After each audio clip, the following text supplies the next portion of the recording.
Great out of doors. Restful, calm, majestic. There's nothing like it to give you the feeling that it's great to be alive. Everyone shares in the feeling. Everyone, that is, except Ed Parmalee. Ed has a problem. No, it isn't Marion, his wife. It's this. Ed doesn't know what's making that noise. What's more, he's afraid to find out. Why? He's scared it might be something serious, and his fear has frozen his judgment. He knows something is the matter with the engine, but because he's scared of what it might be, he won't admit anything's wrong. That's what a simple fear can do. Here are some other things it can do. Ed, what's that noise? Noise? What noise? Ed's not really an idiot. He's simply denying the source of anxiety, pretending there's nothing there. Fear can also make us project. Knock, knock. Knock, knock. Oh, I get it. Knock, knock. Who's there? Marion. Marion who? Marion Haste, repent at leisure. Or, if that doesn't work, there's the camouflage called icy disdain. Why don't you go back to Glasner's garage? Now, Ed, you're just being stubborn. Just the way you are about your stomach trouble. Oh, for crying out loud, lay off, will you? And that was the last refuge in ducking the issue. Anger. Unreasoning anger. But you can't drive away anxiety about your car or your stomach by denial, sarcasm, or anger. There are always reminders.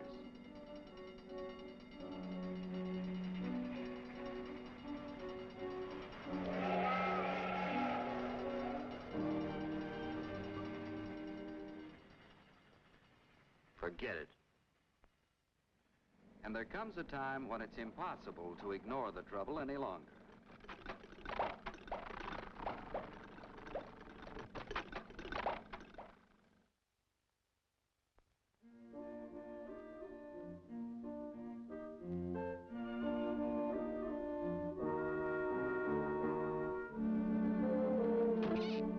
So you may want advice.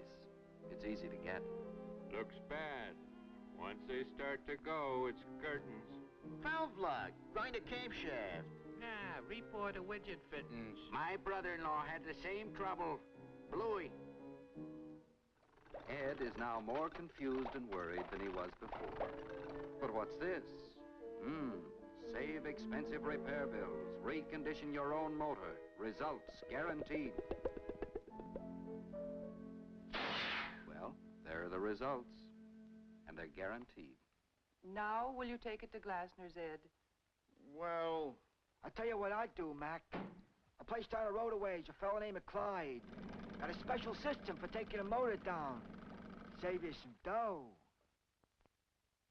This is Clyde.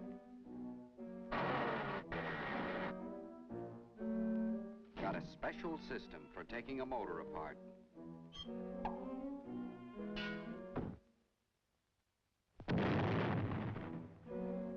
Little worse shape than I figured, Jack. I gotta put in king-size ring flanges, thermodistillate pump suppressors, and mill the casing mount. Ed didn't save a dime by going to Clyde.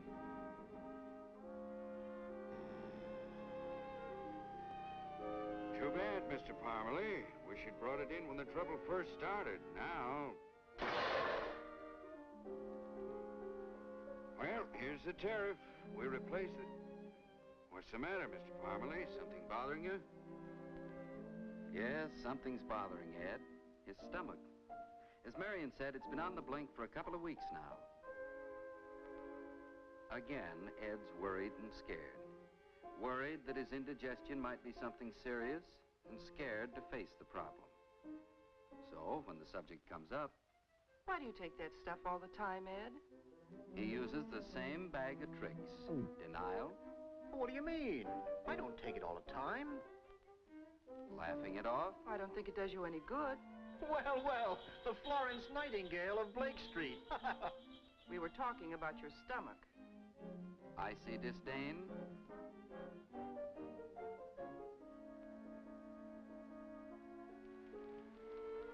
And finally, anger. Ed, I wish you'd go and see a doctor. Out! Get out! Just a minute, Ed. Huh? You're being pretty difficult, you know. I'm being difficult. Right. The same as you were about your, car. Oh. You know, your body's a lot like your car motor, except that it's a little harder to buy new parts for it. When your motor's in good shape, it runs like this. When something goes wrong, it usually gives you a warning. Your body usually gives you a warning, too. When it does, it's best to pay attention and do something about it. Do something? My medicine cabinet is loaded with stuff. Ed, using that in your stomach is like using this in your engine. It's dangerous. Look, Ed, you've had indigestion for more than a couple of weeks. Remember that signboard? It's something that could mean cancer. Yeah. Well, I might as well give up then. Like the fellas were saying just the other day. Cancer? Once it starts in, it's curtains. Runs in the family. Contagious, too. My wife's uncle had it. Bluey. You've heard amateur diagnosis before. You ought to know what it's worth. Nothing. Well, what can I do? Very simple. Get your clothes on and go, right now, to see a doctor. Yeah. Yeah. It's perfectly right and normal to be afraid of cancer. Cancer is an enemy, but you don't fight it by getting panicky. Instead, you take positive action. You go to a man who has the weapons to fight the enemy. Wait a minute. Ed, that's not the man. Remember Clyde, the mechanic with the special system? This is the same type of operator. Yes, the only man to trust is a recognized physician. Ed's still pretty nervous. All right, Mr. Parmalee. You're always more scared of something you know nothing about. And Ed has a lot to learn about cancer. Here are the facts. Cancer is not contagious. Cancer is not hereditary. Cancer is curable. Thousands of Americans are cured of cancer every year by one or more of 3 recognized cures: surgery, X-ray, and radium.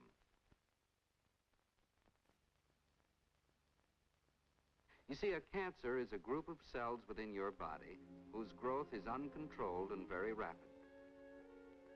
At first, the cancer may be localized, but unless its growth is checked quickly, it spreads.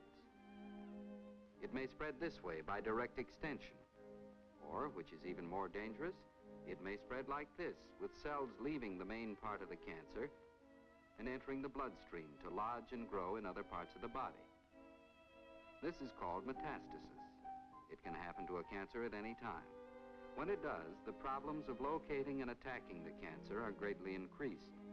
Cancer must be found and treated before it extends too far or metastasizes. Early examination is half the battle in successful cancer treatment. That means going to a doctor. With new scientific methods, we can accurately detect cancer much earlier than we could even 5 years ago. But in order to get to a doctor early, we must constantly be on the lookout for cancer's danger signals. Watch for these.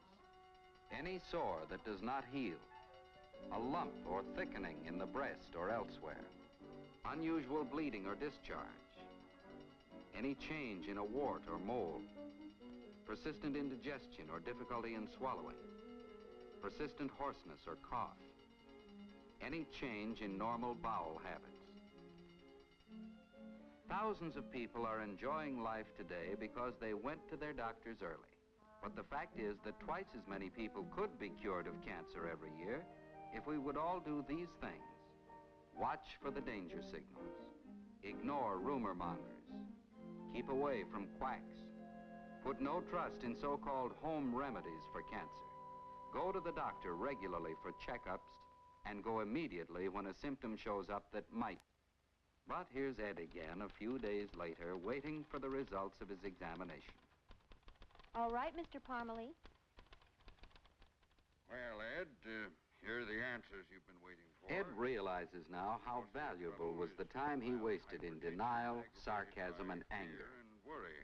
To get to the point you're most concerned about, though, Ed, You do not have cancer.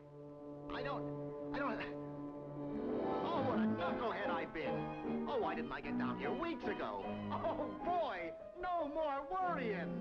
Hold it, Ed. It is foolish to worry day and night about cancer, but it's just as foolish not to worry about it at all. Be on guard. Don't let fear make a mess of your life again, but use your good common sense. Well, Ed's not making the same mistake twice. Now he watches for warning signals and goes to a doctor every 6 months for a checkup, no matter how well he may feel. Oh, yes, and so does Marion. And what a difference it makes, ensuring their health, their peace of mind, and their dispositions. Ed and Marion are able to enjoy life to its fullest.